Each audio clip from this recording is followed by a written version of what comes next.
Hi, I'm Tony Northup, and this is a free 1-hour tutorial for the Canon EOS M5. You can watch this instead of reading the user manual, which is terrible. You've broken into it. If you have a different camera, if you want to send a tutorial to your friend that's like this, go to sdp.io/tutorials. You'll find tutorials for more than 30 popular cameras just like this. First of all, this is a long video, but you don't have to sit and watch the whole thing. You probably already know some of this because I make it for both beginning and advanced photographers. So look at the table of contents in the description of this video. You'll see time codes that you can click to jump forward to different parts of the video. So if you know the basic stuff, you can jump ahead. At the end of the video, I suggest some different lenses and tripods and stuff. If you just want to get right to the gear stuff, that's in there too. I'm going to cover everything you need to get great pictures, everything I consider to be essential to photography, but I'm not going to get into like how to use the special effects in camera, like black and white and tilt shift and stuff, because I figure either you're going to do that on your computer if you're that kind of person, or if you're putting it on Facebook or Instagram, you'll use your phone, but there's no reason you'd want to do it on the camera, so I'm just not going to cover that kind of thing. Up first, let's go over the camera physically and how to assemble it. When you get it, it'll have a cap on the body. You'll just push this little switch here to attach or release lenses. That just releases it. And when you go to attach your lens, you'll take the caps off of it. You'll line up the white dot on the lens with the white dot on the body here. Line them up like that, and then you'll twist it clockwise until it clicks. Then I always give it a little wiggle to make sure it's on there solid. And taking it off, you push that button in, twist it counterclockwise until it comes loose. You can get lots of different lenses. That's the magic of a camera like this. Interchangeable lenses. Beneath it, you see the sensor there. Don't touch that. We'll put that lens back on. The battery and memory card, your digital film, those are located under here. To get to that, you'll slide this little panel to the side. It will spring open. Now, your battery is held in by this little gray switch. So the first time you insert the battery, what you'll do is you'll look for the connectors on the battery there and the connectors inside the compartment. Basically, the connectors are going to go towards the back of the camera, and then you'll slide it right in until it clicks. Right above there is where you put your SD card. This is your digital film.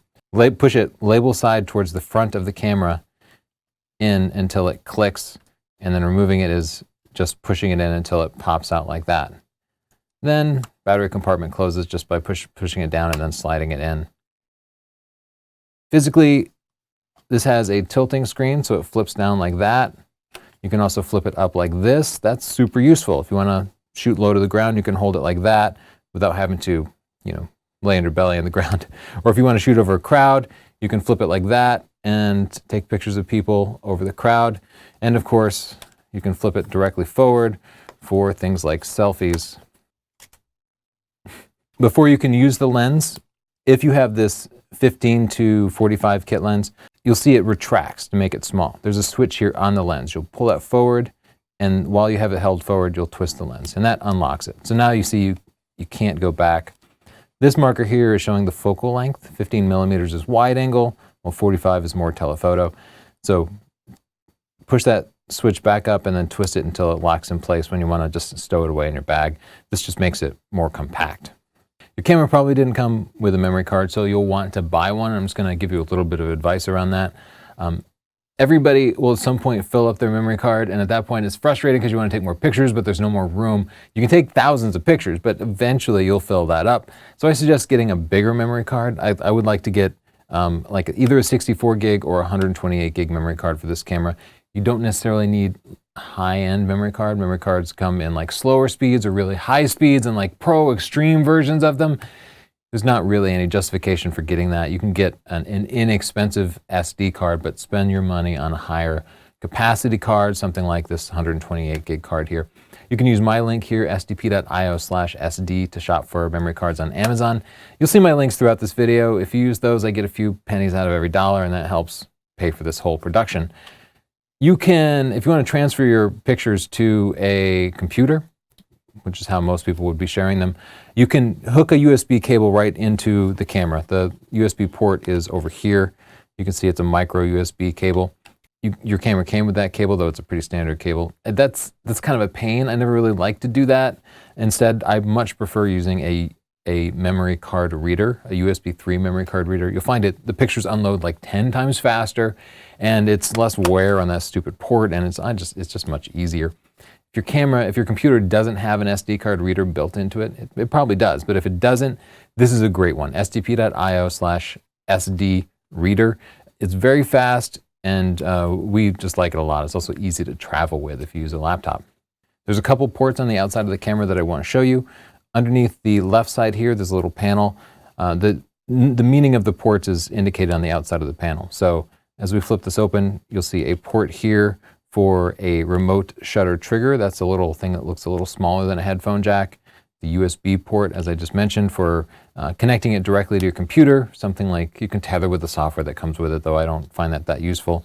And then there's a microphone port here for hooking up an external mic. And I'll give you suggestions at the end of the video for a remote shutter trigger and a good microphone that will improve the sound a lot. Over on the right side of the camera, you have an HDMI port here. HDMI, it's like an audio video connection, a digital connection. It's probably what hooks up your cable box to your TV. And this is a micro HDMI port. It's a little bitty port. So you would need a micro HDMI to HDMI cable or adapter if you want to plug it into a TV or something. If you do that, you can look at pictures played back on your TV. Maybe you want to gather around and make a slideshow without using a computer. That's possible, but I'll say nowadays, most people just prefer to look at the pictures on the back of the camera or on Instagram or something. So that HDMI port might not get a whole lot of use out of it. Let's talk about the actual process of taking a picture. First thing you'll do, get the memory card, SD card in there, and then turn the camera on. The switch is over here on the left underneath the bone dial. So I'll click that over to on. And now all I need to do is, the shutter button here is a 2-stage button. You'll push it down halfway and it'll focus. And then you'll push it down all the way to actually take a picture. So that's all it is. You'll focus. You can see the focusing point there will turn green when it gets focus. And when you see the green, you know it's nice and sharp, and it will take a picture. You can also use the touch screen here to change the focusing point and then just take a picture there. You can take pictures with the back of the screen like this, kind of like using a cell phone where you'll hold it out. The other way to do it is to use the viewfinder. If you hold it up to your eye, the camera will automatically switch to the viewfinder, and you will see that everything looks a lot clearer. And especially if you're outside in bright sun, it can be really hard to see the back of the screen, and holding it up to your eye will let you review everything without any sort of distractions. You can use the viewfinder for just about everything, including reviewing pictures and navigating menus. So like if you're in a dark room and turning the screen on would bother everybody, like sometimes if you're in a dark concert and you want to make sure you got the picture, you can actually use the electronic viewfinder up here to review your pictures. While you're taking a picture, you can show different information on the back of the screen by hitting the info button. The info button is right above the directional pad here. Hit that button and it's going to change the information that you see. Just push it multiple times to iterate through different sets of information. This is the standard screen that I usually use, but the histogram here is super, super useful. The histogram shows you the brightness of the image, and it's so nice that you can see it in real time, either using the back of the screen or with your eye up to the viewfinder. I really like the histogram. If you aren't sure what a histogram is, check chapter 4 in my book, Stunning Digital Photography, and I'll tell you all about it. After you've taken a picture, you'll probably want to review it. The camera will automatically show you that picture. You can turn that off, by the way. But if you want to review a picture at any time, hit the blue play button down there. That brings up the last picture you took. Let's see if we can find my selfie back here. There we are. Now that you're reviewing a picture, you can use the touch screen to just pull in. And that's really nice for panning around. I can see the camera focused on my cameraman Justin back there and not on me. So that's useful. That might mean that I need to retake the picture. You can also flip through pictures by pulling back until it shows thumbnails. Me trying to figure out some aspect of the camera. And then you can swipe through the different pictures. So the touch interface works pretty well for reviewing pictures. Just like when you're taking a picture, you can hit the info button here to view different information about the photo, including seeing a luminance histogram or an RGB histogram, just showing you the brightness of it. If you don't like a picture, you can hit the delete key here, which is on the bottom of the directional pad. It's really small, but I'll push that, and then it will prompt me to erase the image. So I'll select that and erase it. Another thing you can do while you're reviewing a picture is to add a rating to it. So I'll hit the Q button there, and I'll scroll down to the star, the rating, and now I can scroll over, and if I really like a picture, I can mark it 5 stars. What that does is, well, nothing really in your camera, but if you import your pictures into an image editing tool, something like Adobe Lightroom, which organizes your pictures for you, those 5-star pictures will still have 5 stars on your computer. That way, if you're flipping through your vacation pictures and you took 500 pictures, but you know you have 3 great pictures, you can mark them 5 stars on your camera and not have to dig through the whole collection. I really like the ability to rate pictures like that. You can control the brightness of the screen too. Hit the menu button, go over to the wrench icon, and go to the second page, and you'll see display brightness. Select that, and then you can make it brighter or darker. It'll pretty much adjust itself automatically, but sometimes you'll be out in full sun and you want to make it a little bit brighter, or maybe it'll just be too bright. Anyway, just wanted to show you where that was. If you're using the electronic viewfinder here and things aren't crystal clear, then you probably want to adjust the diopter. Now, the diopter is basically like dialing in your glasses or contact lens prescription into the viewfinder. And it can benefit anybody because almost nobody's eyes are absolutely perfect. If you look under the viewfinder here, you see a little slide that marked with a plus and a minus, and it's a little easier to see if you actually flip the screen down. So what you'll do is you'll hold this up to your eye and you'll look at the text at the bottom of the screen, like the shutter speed and all that, and you're going to slide this back and forth while you have it up to your eye until everything is as sharp as it can possibly be. Now, one of the problems that I've had with this diopter is that it tends to get hit accidentally. So if everything's sharp on the back screen, but everything's blurry in the viewfinder, it's probably because that diopter got hit accidentally and you need to go through and just kind of repeat that process. It's a common problem that people have. Let's get into actual different shooting modes. This camera has a bunch of scenes that like portraits and sports, and that's fine to use, but all those do is change a couple of fundamental camera settings, and most people find it easier to just take direct control over those. So I'm going to show you how to use what they call the creative modes. This is the mode dial here on the left. You can change it by pushing the dial and the button in the center and then twisting it. Your camera probably came in this like fully auto mode. It can be annoying because the camera will make lots of decisions for you that you don't necessarily want it to do. A big step up from that is to slide it over to program mode, P mode, where everything is still automatic, but the camera kind of gives you a little more credit and assumes you know a little bit more about what you're doing. But the first mode I'm really going to talk about is Aperture Priority. First, the aperture is like the iris of your eye. It's an opening in the lens that can be closed down to restrict the amount of light coming in. And when you take control of Aperture Priority mode by pushing that center button in and then moving the mode dial to AV, aperture value, now you get control over how big that iris is. Let's take a look at a slide that kind of demonstrates what this iris might look like.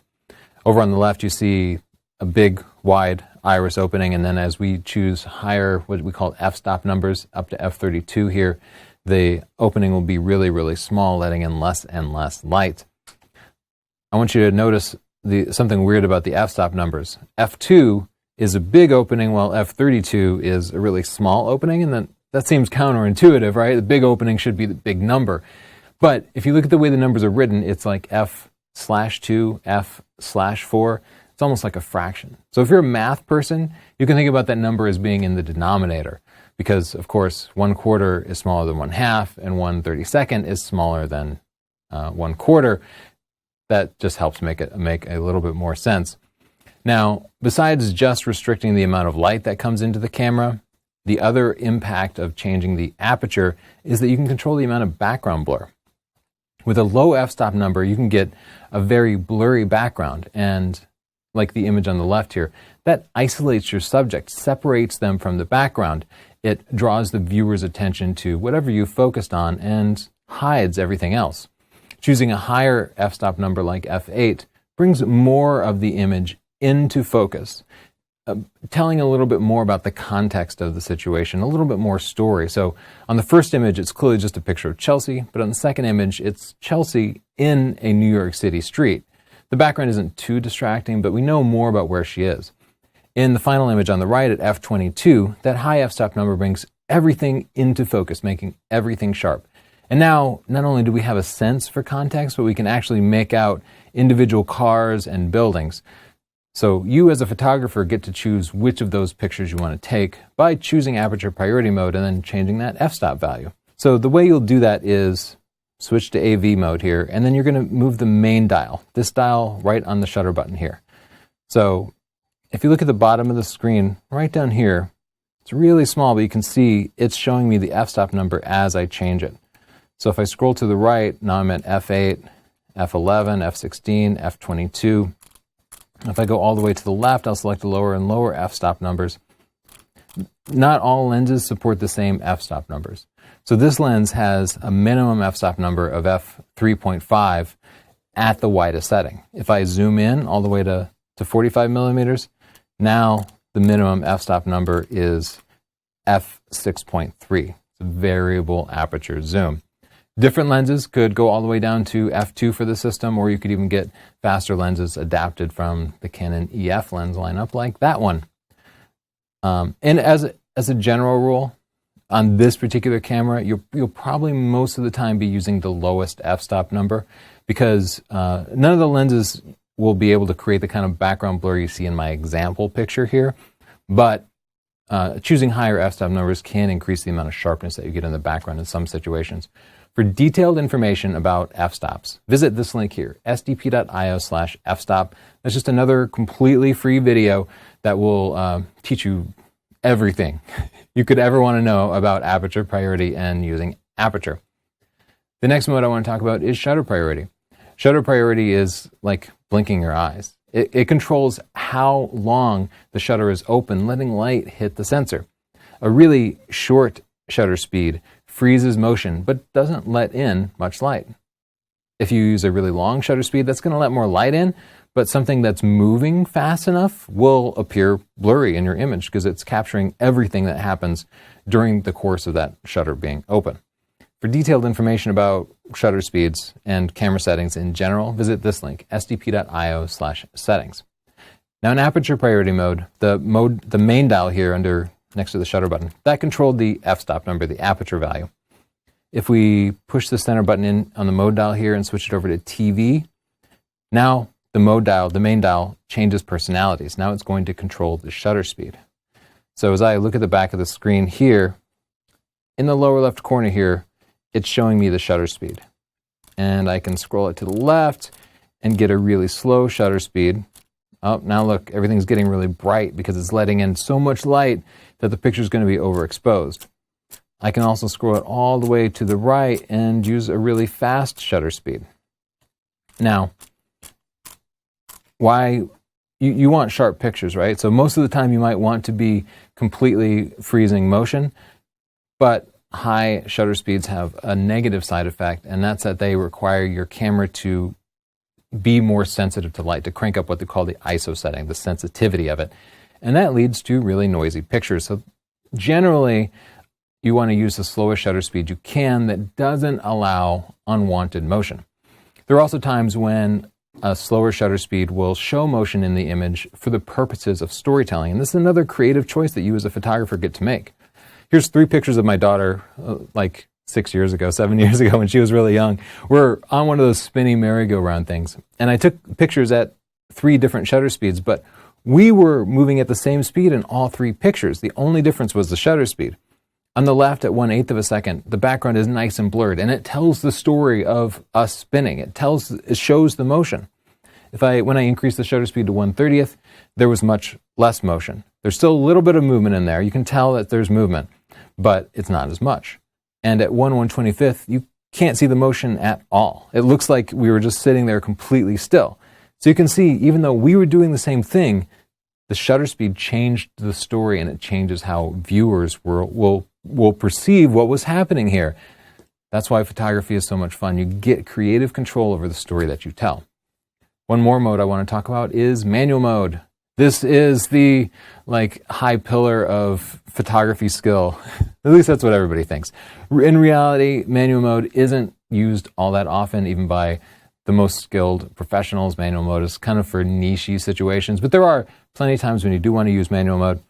You push this button in on the mode dial here and switch it over to M. Now what happens is you get complete control over both the shutter speed and the aperture. See, those two values work together to determine how bright your image is going to be. And when you're in shutter priority, you're controlling the shutter speed, but you tell the camera, hey, you take care of that aperture, make it whatever you want to get my picture looking good. And then when you're in aperture priority, the camera takes over the shutter speed. So manual mode, you now get control over both of those. The main dial still controls the shutter speed down here, and the secondary dial here, near your directional pad, is now controlling the f-stop. So you're going to work kind of your forefinger and your thumb to change the aperture and the f-stop to get exactly what you want. Now that's a lot to take on, especially if you're new to camera settings. If you do want to learn how to use manual, visit this link, sdp.io/go manual. I have a whole video where Chelsea and I walk you through step by step exactly how to get your settings, and it's not that hard. It's actually pretty easy, but you don't need to do it right away. Feel free to rely on those automatic modes. Let me take just a second to talk about my book, Stunning Digital Photography. It's not just a book, it's a video book, so it has over 14 hours of video now in it. You can just watch the videos, or you can read the book, but for best learning, you'll kind of read a section and then watch a related video about it. It's by far the fastest way to learn photography. It's also the #1 photography book in the entire world. Go to Amazon, look up Stunning Digital Photography, or look up Tony Northup, and you can see external reviews about it. The ebook with all the videos is $9.99. $9. It's cheap. If you want the paperback book, it's about $20 or so. If you're outside of the US, or if you just want to buy it directly from us, you can visit sdp.io/store. We ship worldwide.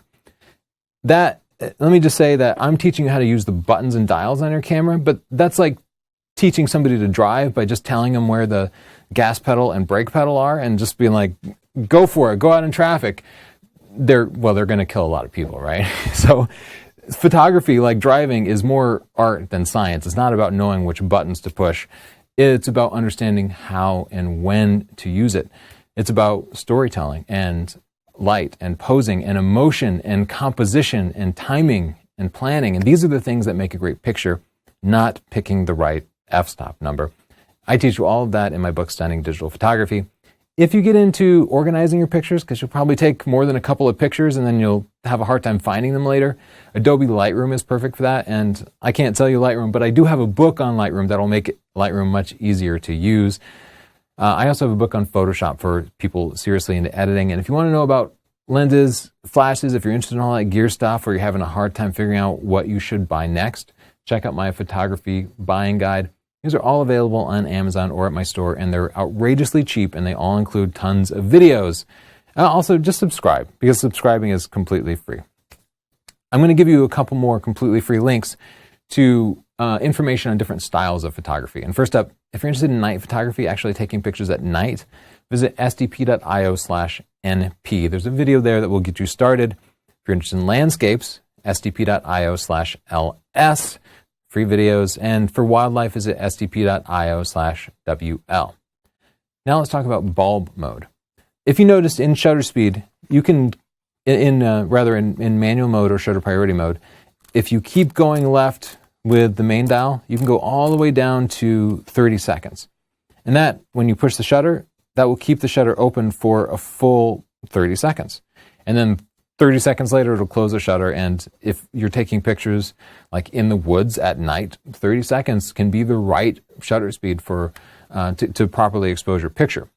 And there are even times when you want to go longer than 30 seconds, like maybe make a 2-minute or a 5-minute or a 10-minute exposure, maybe during star trails, something like that. For those times, you want bulb mode, and I'll show you just how to do that. So once you are in manual mode only, you have to be in manual mode, get all the way to 30 seconds, and then just keep going to the left. And you'll see it changes the shutter speed to bulb there. In bulb mode, the shutter stays open for as long as you have your finger held down on the shutter. So I hold it down for 1 second and then release it. I'll make a 1-second exposure. If I hold my finger on there for 20 minutes, I'll make a 20-minute exposure. If you want to make a 20-minute exposure, though, you don't want to stand there with your finger on it. You'd shake the camera and you'd get bored.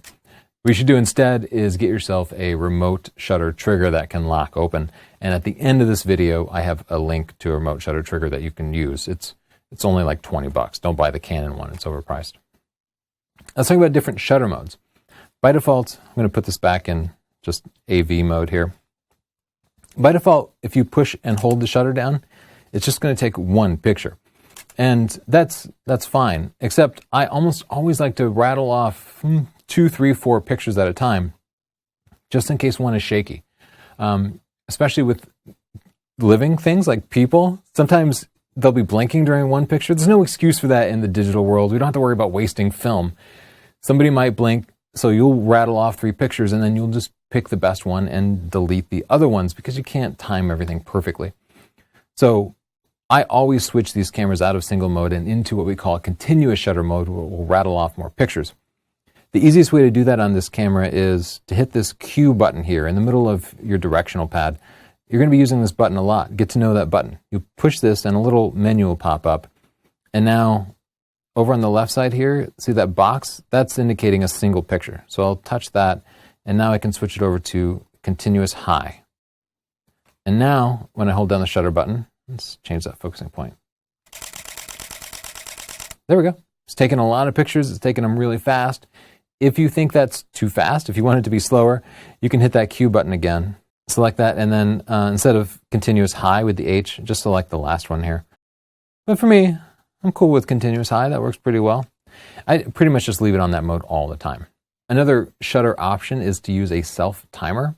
Self-timer delays the picture. So you probably did this when you were a kid and your dad put the camera on a tripod and wanted to get a family picture. He'd set a timer, push the shutter, and then while it was beeping or waiting 10 seconds, he would run around and put his arm around everybody. You can still do that. It's still useful for selfies like that. Self-timers are also useful for reducing the amount of shake that you get when you're putting the camera on a tripod for landscapes or macro photography. To set the self-timer, once again, we're going to hit the Q button here. And this time we're going to go down to the very last item on the left here.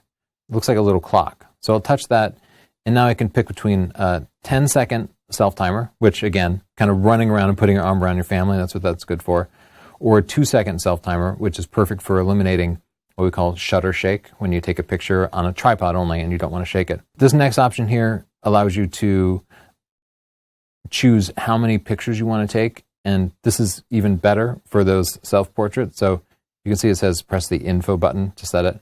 I'll hit the info button here. And now I can set exactly what I want the delay to be, but I can also make it take a bunch more pictures, up to 10 pictures.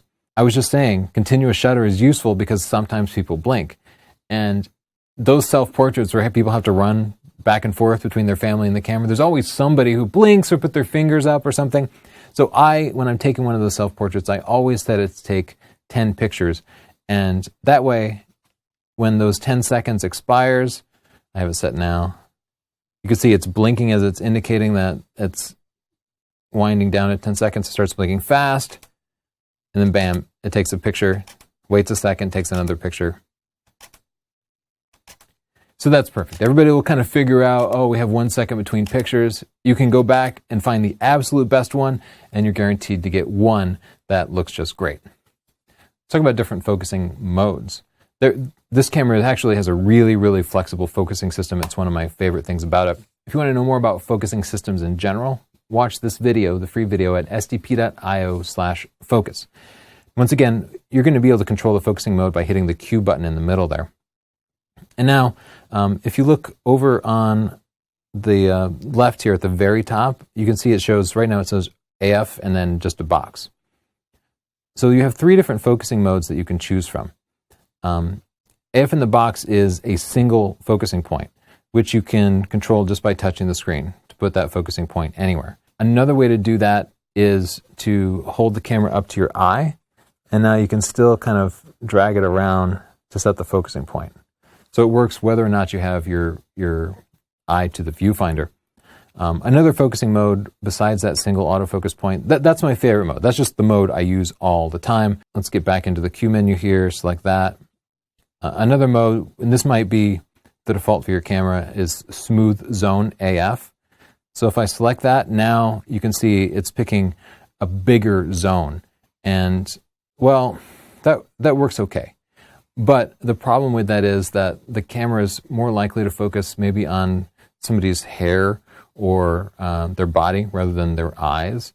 The camera is going to pick anywhere inside that zone, whatever it finds focus first, and that might not be exactly where you want to focus. So I always prefer to select a small focusing point. The third focusing option, hitting that Q button again, is the autofocus face tracking. And this is a really useful mode for automatic focusing. So let's try this with a selfie. I'll see if I have a face. Okay, so as I hold it out, you can see now it's drawing a box around me. And, oh, I had that self-timer set still, so it's blinking. But you can see it's tracking my face pretty well, and it's keeping me in focus. Oh, let's start a video recording. And if I move it closer like that, it's going to do a pretty good job of keeping me in focus. So it's finding faces and detecting them automatically. It's perfect if what you're taking a picture of is a face. That's about what there is to know about focusing. But I do want to show you another trick for moving the focusing point, and that's using touch and drag AF. Now, as I mentioned, you can hold the camera up to your eye and kind of use your thumb to move the focusing point around. And one challenge with that is it's just logistically hard to get your thumb all the way to this far corner while you're keeping your finger on the shutter there. I don't have a pianist hand, so I can't really reach all the way there. There's a setting that should be the default, but it's not. So I'll show you how to go in and change that. Hit the menu button here, go to the camera icon, page 2, and then the next to last option, touch and drag AF settings. Just going to select that. Touch and drag AF should be set to enable, that's the default. And then for the position method, I like it to be set to absolute. But for the active touch area, here we're going to change the default from whole panel to top right. Top right is kind of where your thumb falls when you're holding it up to your eye. So now, instead of requiring me to drag my thumb across the entire screen, I can drag my thumb around just the upper corner here. And you'll have to hold the camera up to your eye to really see this in effect. But now when you do this, you can see it's just tracking your thumb really closely, allowing you to very quickly move focusing points anywhere in the frame. If touch and drag AF is not working, it might be turned off. There's a button here that will turn it on or off. Right next to the lens, you can kind of hit it with your middle finger as you're working the shutter button. Push that button, and you can see by default it will toggle touch and drag AF on or off. So just make sure that's on. I pretty much just use it all the time. It's never caused any problems for me. There might be times when you want to manually focus. Maybe autofocus is just failing you. This camera does support autofocus. The lens that comes with your camera doesn't have a manual focus switch like most other Canon cameras. Instead, you need to go and push the button on the back here. You'll see on this directional pad, if you push to the left, it says MF, just push that. And now you're in manual focus mode. So if you push the shutter button halfway, you can see it's not trying to focus anymore. Instead, I'm going to grab this outer ring and just twist that, and you can see now I get the opportunity to manually focus. If you want to be really precise about the manual focusing, maybe you're doing macro photography or landscape photography, hit this magnifying glass down there. Hit that, and it will zoom in for you. And now you can be sure that you really, really nail focus like that.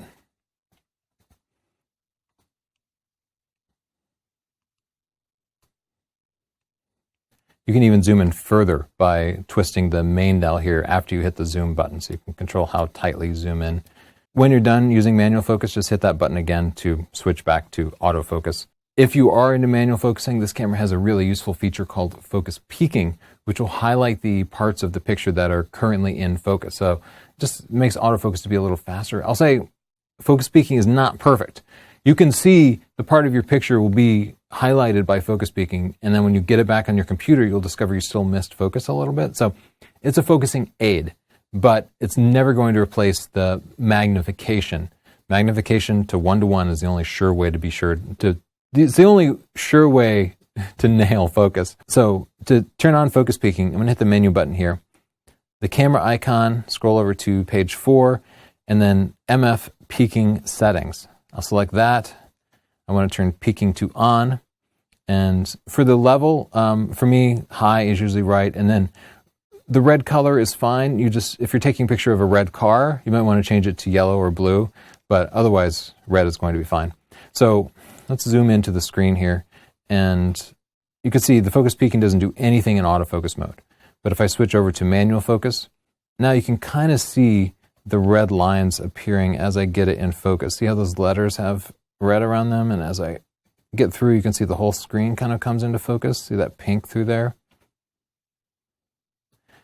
If I zoom in tight, you can see it a little more clearly. See, as soon as I nail focus, everything just kind of turns red. There we go. And that's what focus peaking does. It's pretty useful. Another option for you if you don't like switching between autofocus and manual focus is to enable AF plus MF. AF will work, and then at any point you can just grab that ring and manually focus. And that's kind of what I prefer to do. To turn that on, you'll hit the menu button. I'll go to page 3 of the camera icon, and then I'll go down to focus mode. So if I select that, I can select AF plus MF. So now the camera will autofocus, but I can also grab that focusing ring, look, zoomed in automatically for me, and just make sure that it's precise. It's really good if you want to be sure that you focus on somebody's eye instead of on their glasses or something. You can zoom in like that and then just grab the focusing ring and set it perfectly. If you're reading my book, Stunning Digital Photography, in chapter 4, you'll see I suggest that people use a technique called back button focusing to decouple focusing from the shutter button and assign it to a different button on the camera. Now, this might not make much sense as to why you might do that. If you want to understand why you might do back button focusing, watch this video, sdp.io/YBB.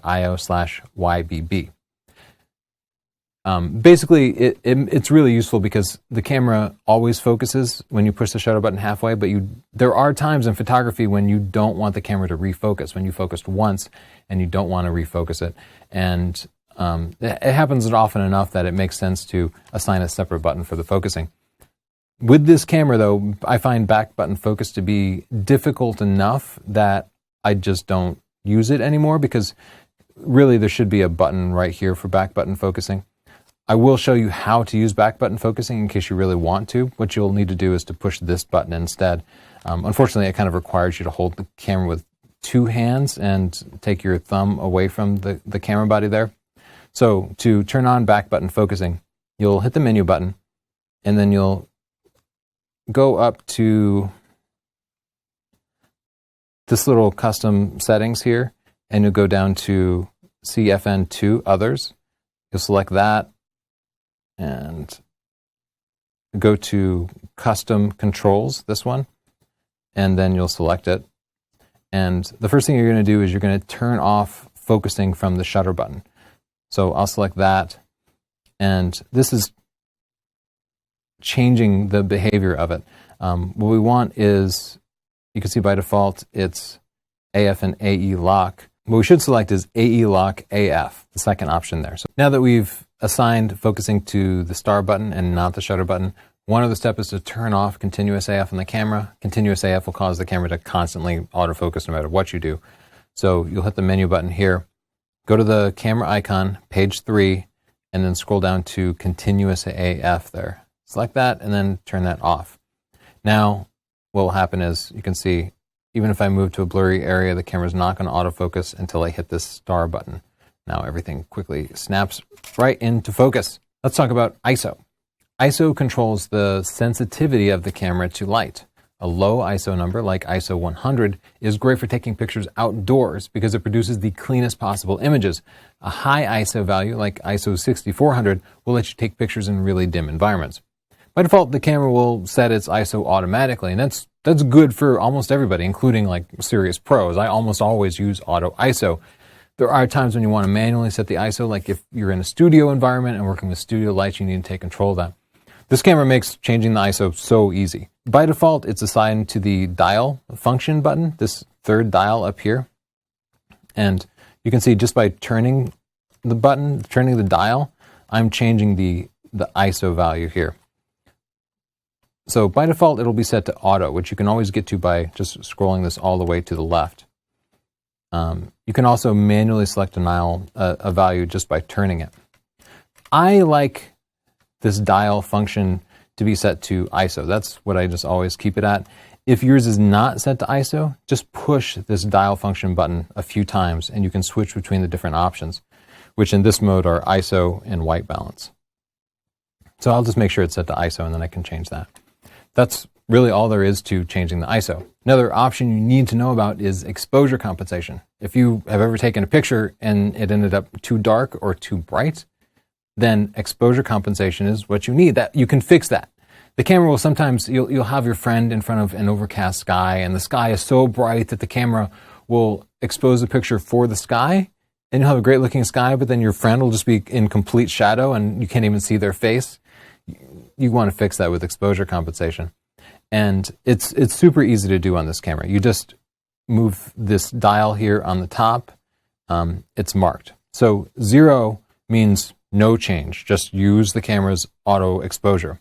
If you go to +1, that means one stop of exposure compensation. So the picture becomes brighter. We can see it in real time on the back of the screen. Here's 0, here's +1, the screen gets nice and bright. Here's +2, screen gets even brighter. If I go down to -1 and -2, the screen gets dimmer and dimmer. So you can literally just look at the screen and dial this up or down until you're happy with the exposure, and then take your picture. And when you're done, you always want to reset the exposure compensation back to 0. Otherwise, the next time you go to take a picture, it's going to be all out of whack, and it'll just mess you up while you figure out what's going on. Now, if you want detailed information about exposure compensation, visit sdp.io/EC. Let's talk about bracketing. Bracketing is a technique that was developed in the film era because back then you couldn't see the picture that you were taking, so you couldn't look at it and be like, oh, that's underexposed, I need to dial in exposure compensation.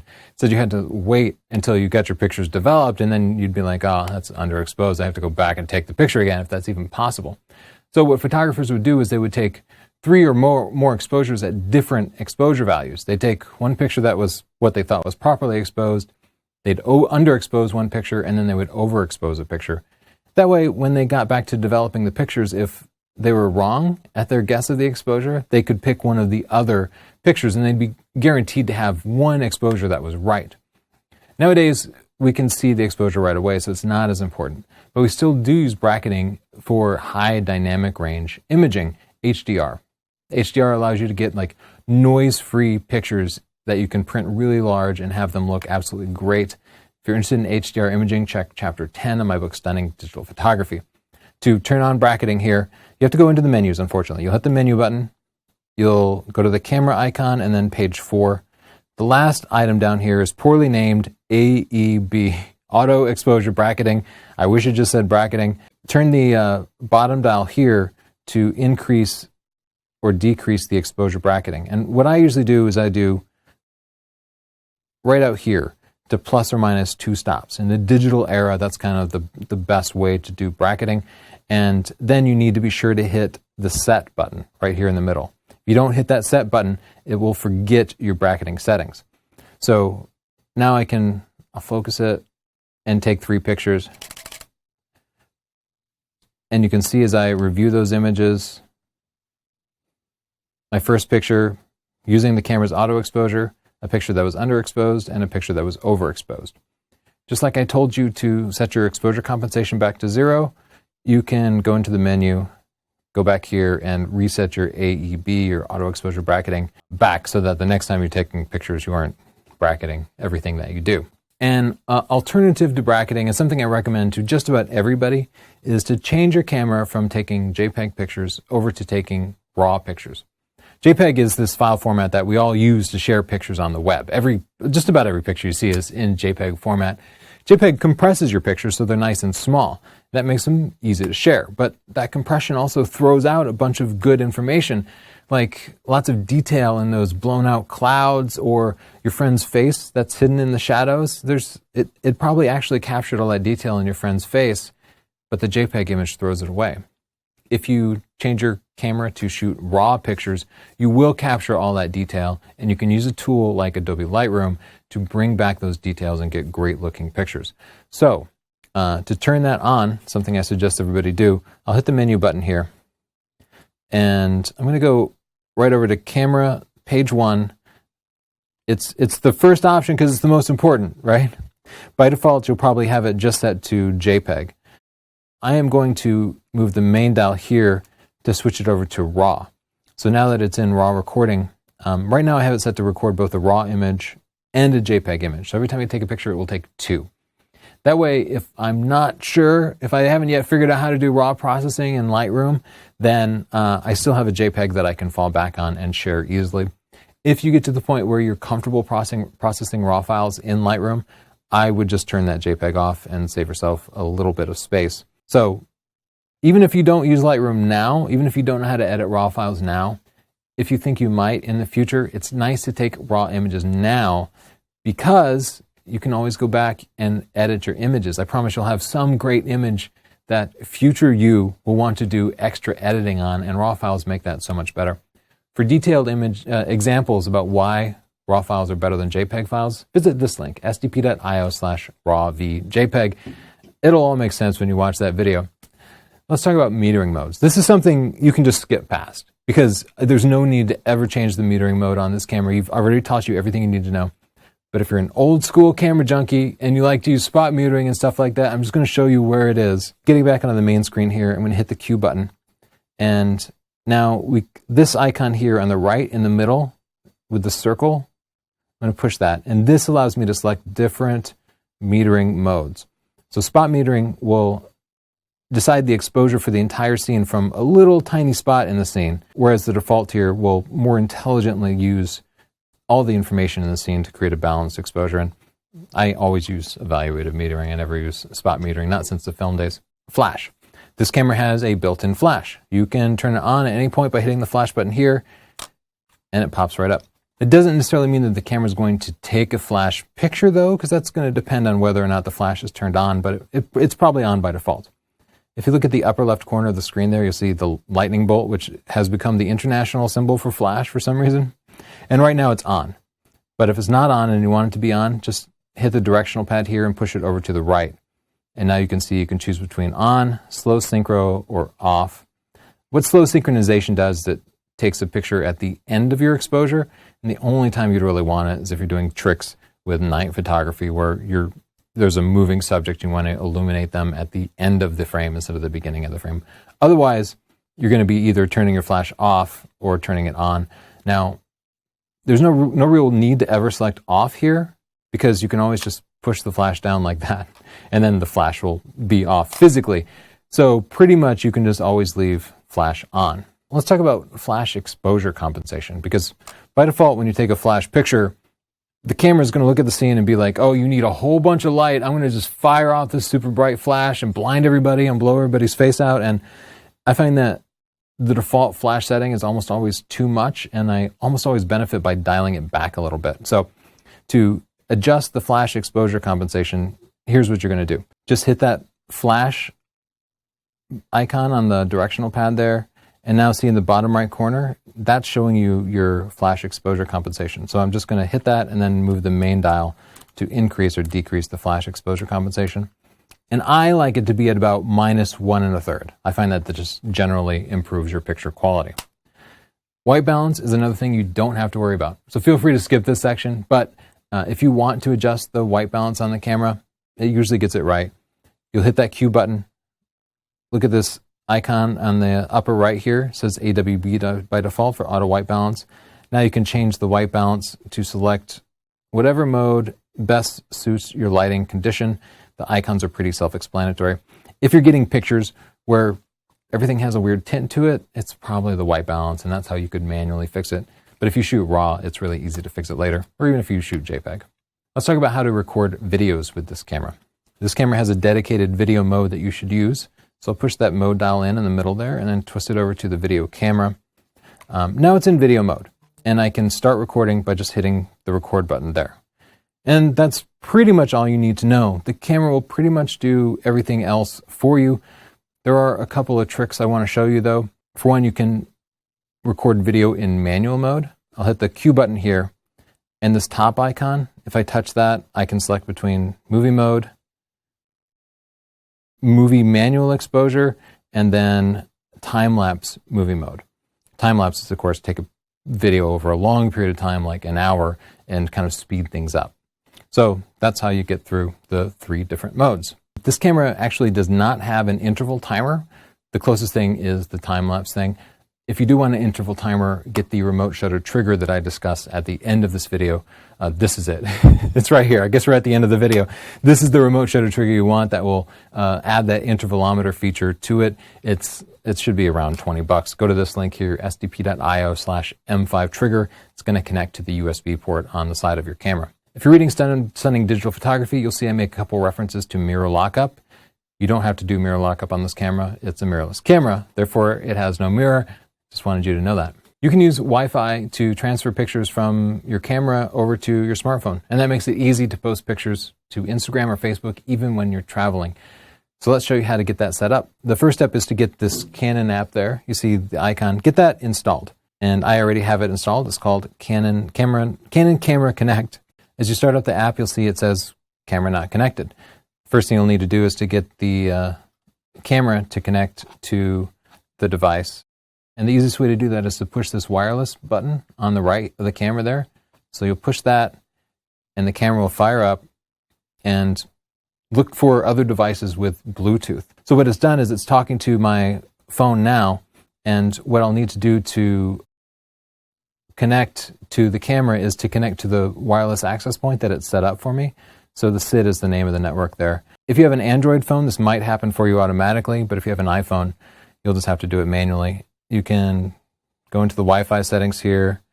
It says choose a network. I'll select this Canon network, and then I have to type in the password that I see back there, and then I can click join. Now that I'm connected, I'll switch back to the Camera Connect app. The app is now connected to the camera, and it's going to ask me some questions about it, like use a new location log to start adding locations to images on the camera. What this will do is use the GPS in your smartphone to tag pictures here. And then if you load them into Adobe Lightroom or another photo editing app that supports GPS, it can show you all your pictures on a map, which I absolutely love. So I'm definitely going to say yes to that. This takes me into the location information tab, and I can turn that on. It does use a little bit of batteries. It's telling me because I have an iPhone that I have to grant it permissions. This won't happen exactly the same way on an Android phone. It's actually much easier. So I'll hit the settings button here, and you can see Camera Connect, location permission is set to never. So I have to select that and then set it to always. And you can see it has permission to access my photos, so it can save photos in the log. I'll hit the settings. Let me switch back to the Camera Connect app. Okay, so now I can actually hit begin logging. Great. So now it's already recording GPS information, and when I take pictures here, I can get that GPS synchronized. Going back here, we can push images on camera to actually view all the pictures that I've taken. So select that, and you can see this slightly out of focus picture here. It's not going to show you the full resolution images. It's doing it to be fast about it. But it's good enough that you can find the right picture and then push this button here to download it to your camera. When you download it, it is downloading the full image. Actually, that was a video file. It's downloading the video file for me. So whether it's a video or a still, it's going to work. So it saved it, and now I just need to go into whatever app I want to use for sharing, like Instagram maybe. And if I add a picture, there you can see picture that I took of Justin. Well, that one didn't turn out, but you get the idea. That's how it works. It all happens pretty quickly. When you're done here, you can turn the camera off. They will continue to talk via Bluetooth, and that allows you to connect to a different Wi-Fi network, because when you connect to this camera's Wi-Fi network, you're no longer going to be able to browse the web and stuff. So my phone automatically connected back to the home network here, and I can once again get internet access. Canon, thank you. The Wi-Fi actually works pretty well. Your memory card is like your digital film, and you will eventually use it all up and run out of space. If you do that, you can load them all onto your computer, then back up those pictures to a different location in case there's a fire or something. You don't want to lose any. And then you can format your card so you can reuse it. To format the card, I'll hit the menu button. I'll go over to the wrench icon, page 1, and then I can do format. I'll select format there and click OK, and now it's going to format the card and delete all the pictures that are on it. I don't want to do that right now, but if you were to click OK there, it would clear it out. Now, if you accidentally format your card and you want to unformat it and get all your pictures back, visit this link, sdp.io/photorec. It's a completely free tool that can recover your images from a memory card or even from a computer hard drive. Let's talk about how to customize the buttons. I kind of showed you this in the back button focus section, but I'll show it to you one more time. Hitting the menu button to get into the menus here. I'm going to scroll to the right until we get to this little camera icon with the lines underneath it. I'll select Others here and Custom Controls. And here you can scroll through 3 different options for the different buttons that you want to customize. This changes your shutter button, in case you want to do back button focus. This changes the behavior of these different dials. And then the last option here customizes the last few buttons. You can select this and then customize either this MFN button here. You can customize the 4 different parts of the directional pad here, the D-pad, and you can also customize this button here on the front, right there. So the number of options you can pick is a little bit limited, but you can do some really useful things. So if I select that, I can select exactly what that's going to do for me. Another customization you might want to make is turning off that beeping sound, that focus confirmation. I hate it. You can see that it's focused because of the green. Hit the menu button here. Go to the wrench icon, page 3, and then beep.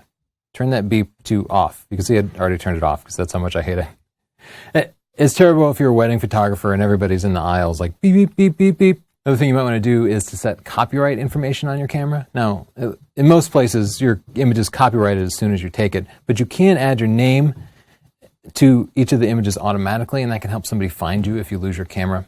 So, menu, wrench icon, page 4, I'll go to copyright info, and then I can enter the author's name and just tap it in here.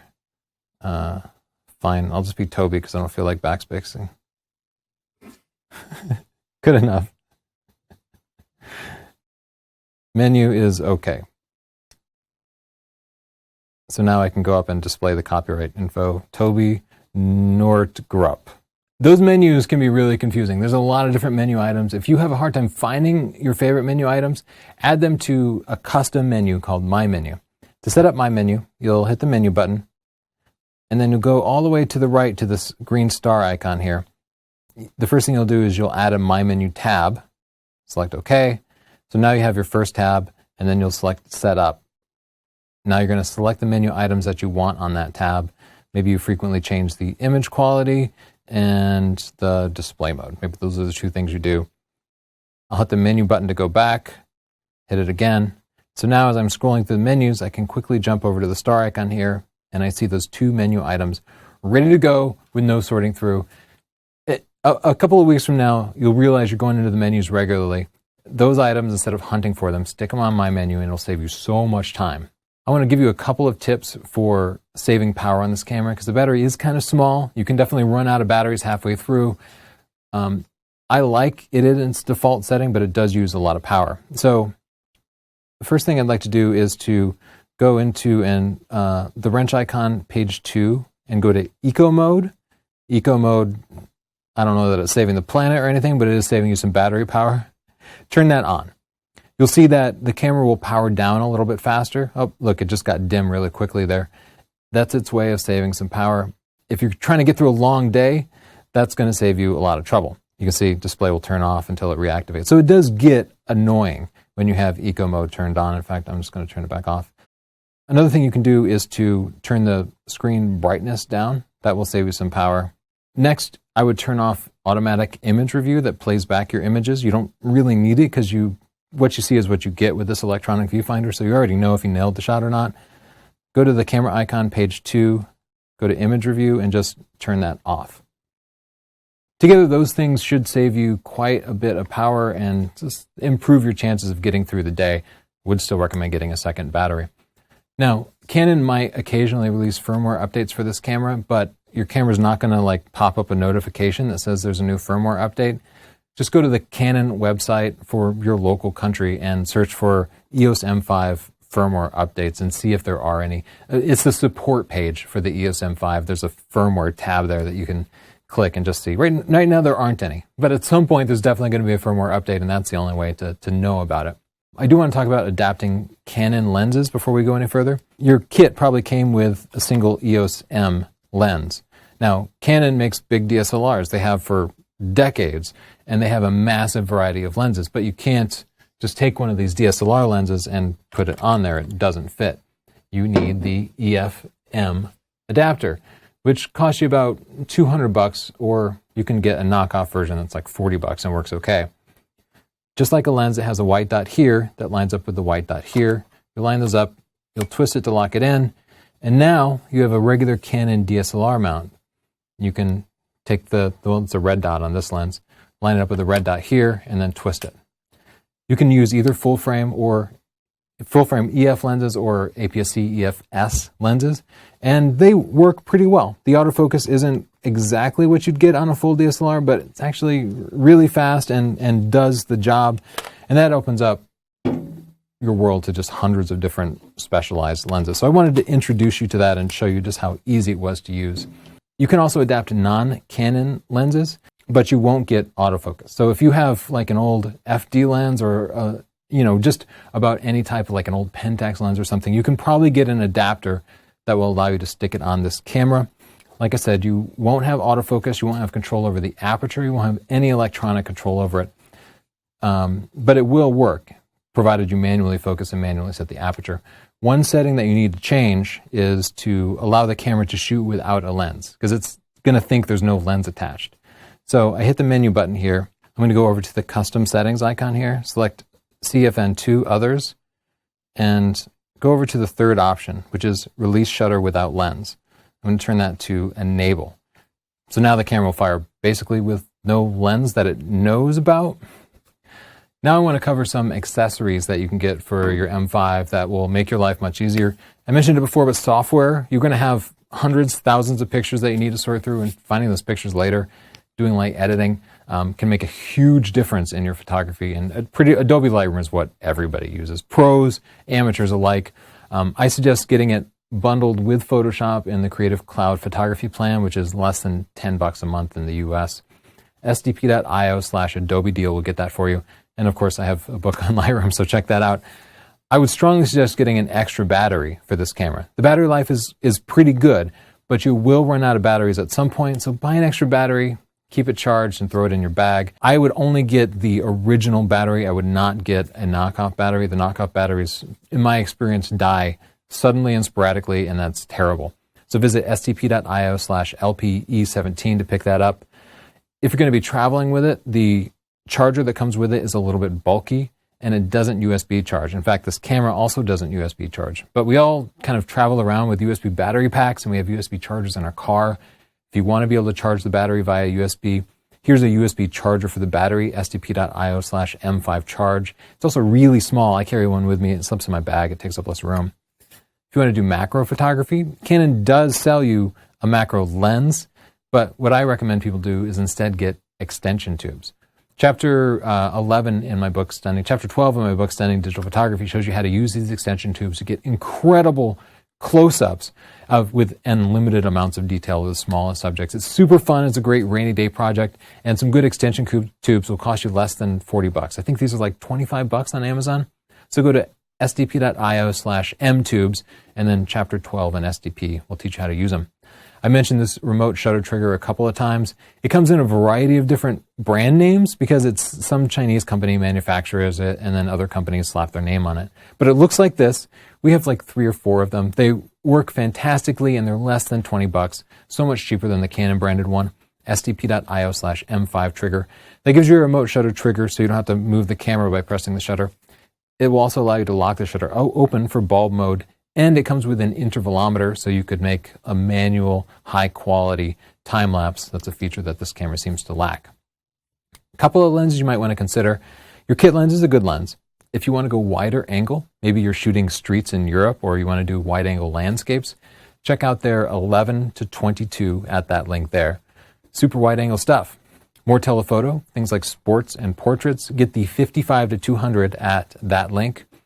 And if you want like a walking around lens that's great in low light and is really small and makes the camera almost pocketable, pick up the 22 millimeter f2 lens, great in low light, at stp.io/M22.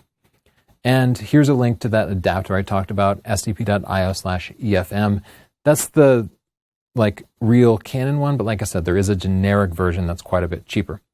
If you're thinking about making prints, here's a link to a video where we reviewed more than a dozen different print providers in the US to find out who made the best high-quality prints online. SDP.io/printed is that video, but we found that MPix is good, mpix.com. I'm just a customer. I don't have a relationship with them, but they make the best prints. If you're looking for a tripod, here's a cheap $50 tripod that we really like, the Dolica tripod. Visit that link to pick that up.